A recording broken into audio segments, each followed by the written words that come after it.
Hello, Soul Tribe. I'm KamalaDevi, and I'm celebrating. It's the beginning of December, and that means that NaNoWriMo, National Write a Novel in a Month, just completed. And for those of you who don't know, it's this wild international challenge for artists and authors to try to slam together a novel in like a 30-day challenge. That's my cat. Hold on. He's always got something to say when I turn the camera on. So, I mean, the beauties of live stream. So here we are. And oh my God, if you think he's needy when I'm on camera, you should see him when I'm trying to type. He loves the keyboard. Um, and that's the essence of this 30-day challenge is despite all the distractions, can you discipline yourself? Can you focus? Can you just pump out pages? And it's really interesting too, because this is the first time I've done the NaNoWriMo challenge. I have only completed it once before last week. I completed it for the second time. And it is a sort of a test, and it takes a lot of fortitude, and even and I'm grateful for the times that I started it even if I didn't finish it, because it got me to write more than I would that month.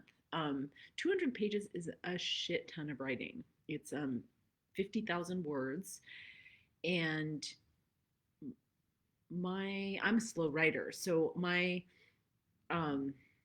it gets us out of the habit of like overthinking and into the habit of just like downloading and stream of consciousness, and there's no way to be a perfectionist when you're doing this practice.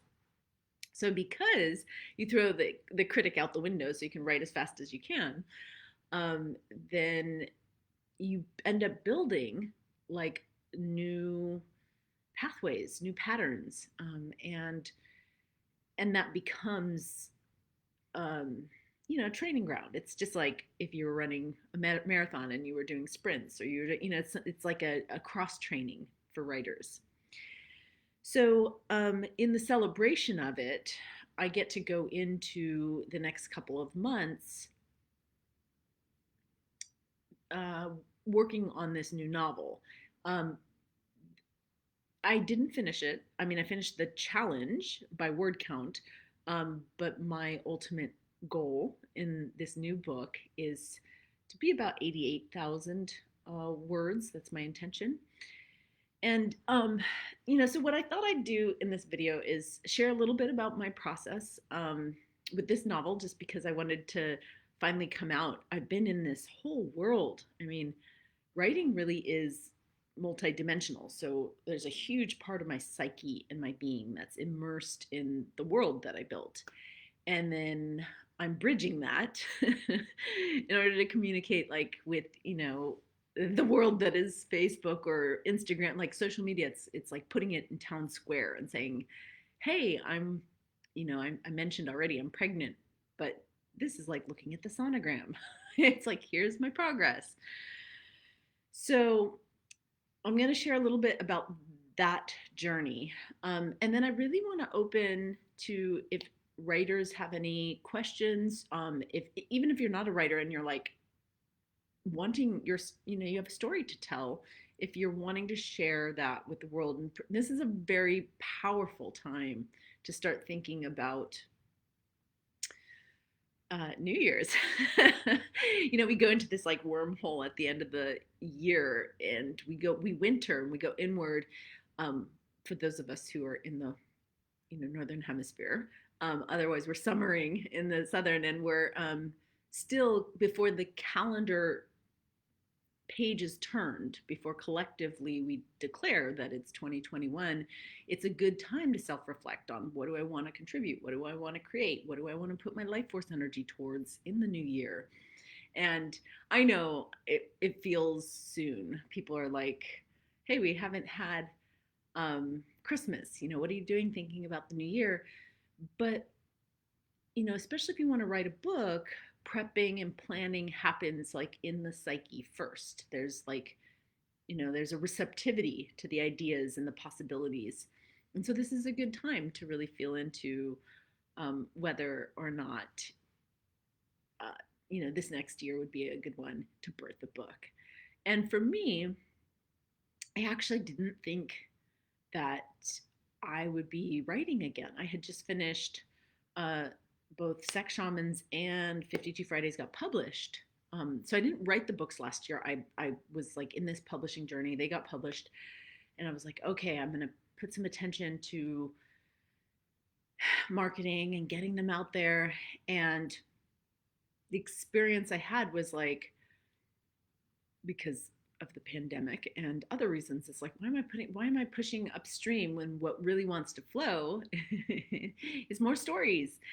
And so because I'm a because writing is a spiritual practice, I'll say, because I'm genuinely in the introspection when I'm doing my craft, what naturally wanted to come through is a story about the hermaphroditic soul.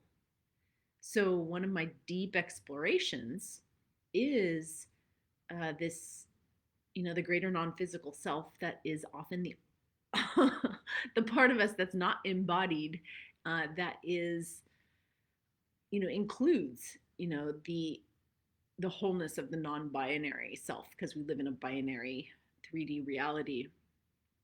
And the not just the gender politics and the shamanic commentary, but the richness of really exploring one's like performance of identity in their expression outwardly.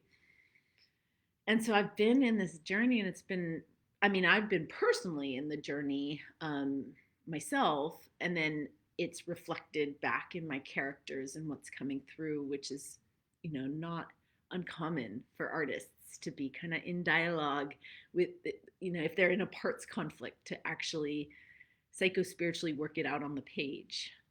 So that's been really uh, enriching and fun.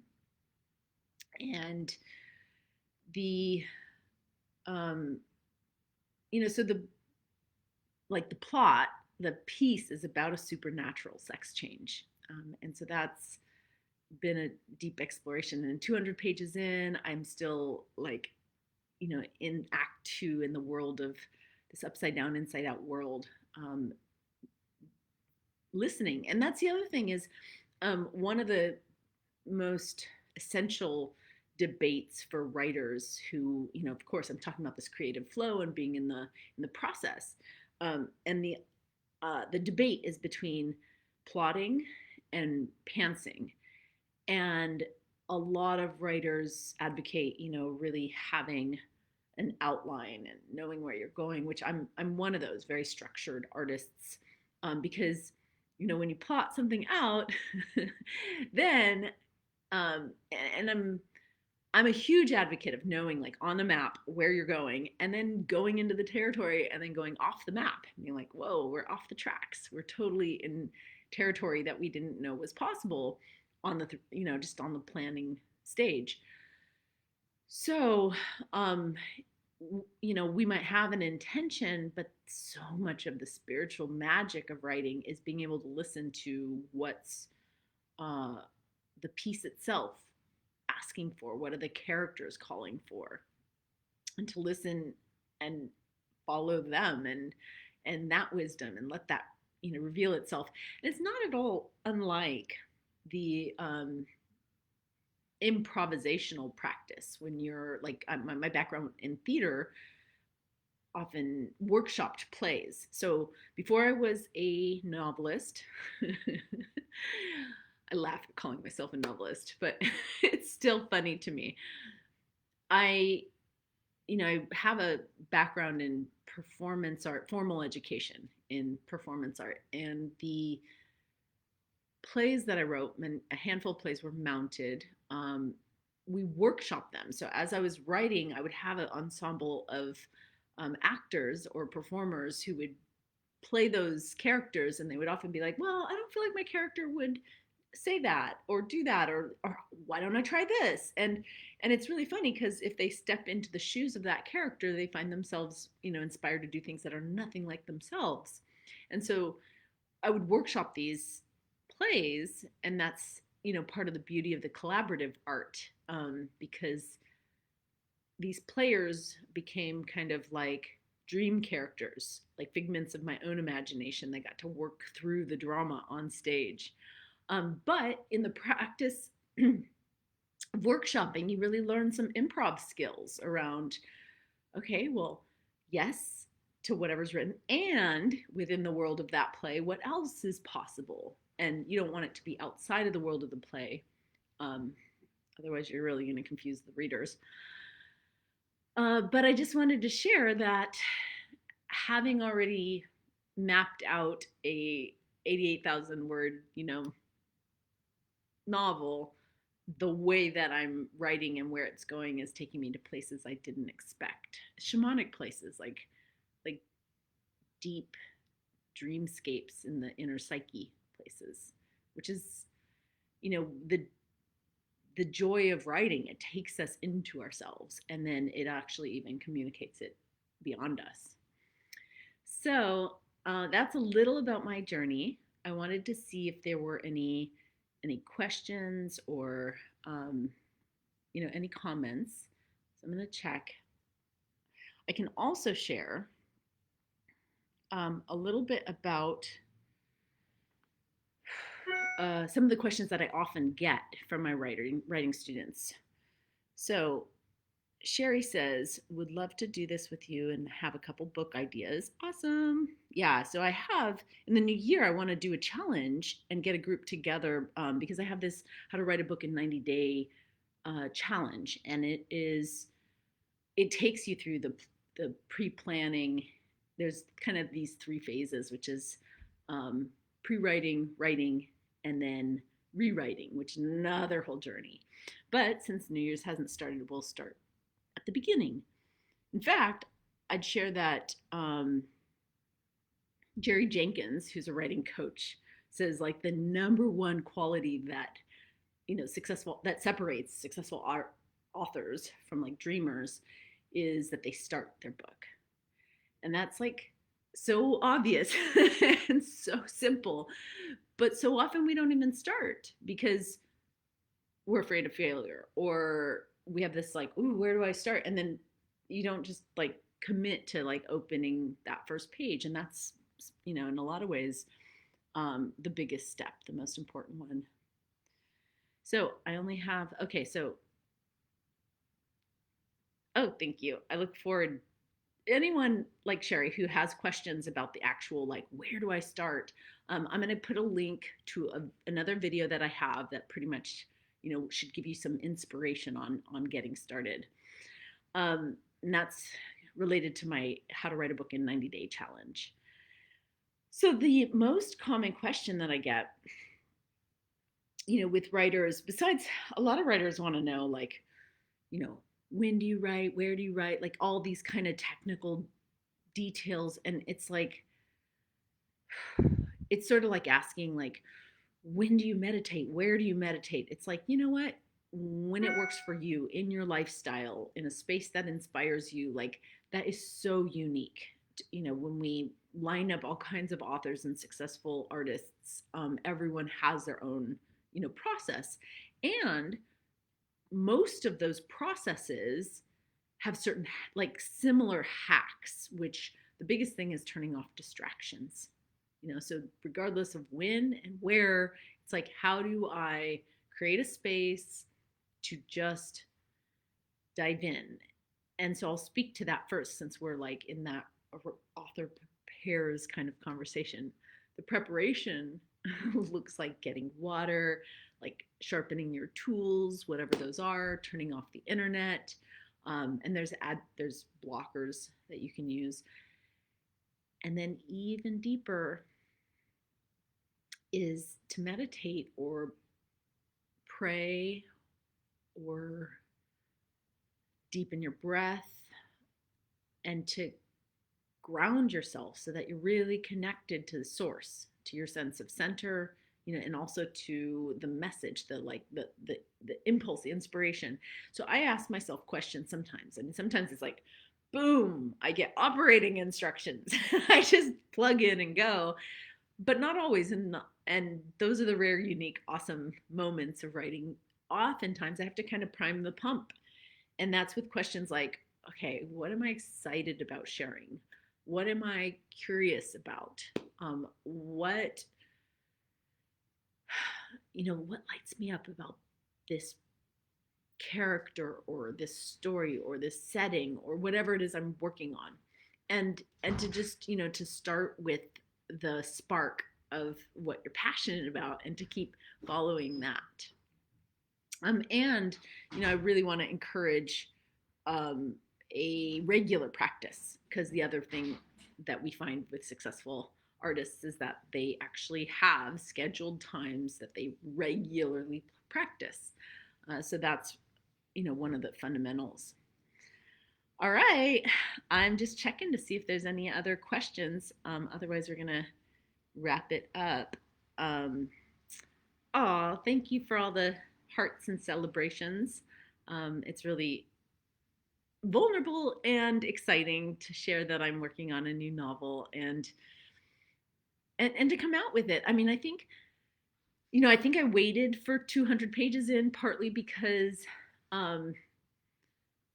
there's that thing when you're pregnant and you're like, oh no, I don't want to have a miscarriage, or I don't want something to be wrong before I share it with the world. And now I feel compelled to finish it. And it's really nascent because, like, I'm a month in, like maybe two if you count all the thinking about and planning it. So there is a part of me that's like, oh, this is so new. And what I'm pointing at is how the ego actually is involved in the creative process. Like, we can use it against us. We're like, oh no, I'm afraid what people are going to think, so I'm not going to write or do anything. Or we can use it for us, which is like, okay, I really want, because humans naturally care what people think. It's like, let me tell the world that I've got 200 pages. Let me hold myself accountable to trying to finish this first draft by February, which is, by the way, my current intention. And by making those declarations, and that's one of the first steps that I ask my writing students to do, is like, when you make a commitment, when you've plotted it out, when you've gotten clear on what your practice is, then let your friends and lovers know so that they can hold you accountable. Because just like if you were working out, having accountability makes all the difference to whether or not you show up at the gym or with your trainer. And it is very much like that, like a daily practice. Okay, so I am I'm so appreciating all the love and support, and I look forward to updates. Perhaps I'll read a raw. Oh, I don't know. I don't usually read my work when it's work in progress, but who knows? Blessings on your writing and your creation of any kind. Until soon.